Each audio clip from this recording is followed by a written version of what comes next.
Police Report. Police Report.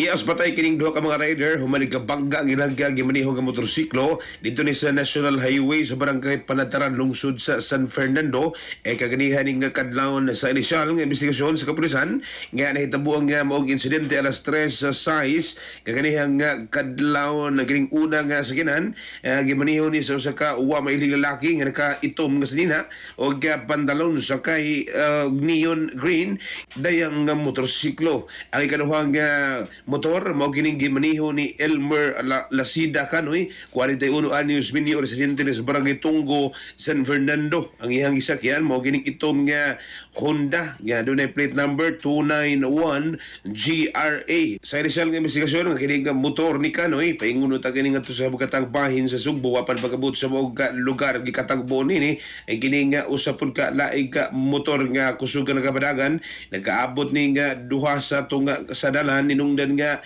nagkabinanggaay ni o nagkaangko ni mga grabing kadaot sa lawas nga may resulta sa ilang hinanalig kamatayon. Kining duha ka mga rider gisuwayan na tanig dala ato sa dool nga tambalanan na pangidiklarar kini sa mga doktor nga dead on arrival. Mga katropa, ayaw kalimot magtumarog Santon Vitamin C ang alkaline nga Vitamin C.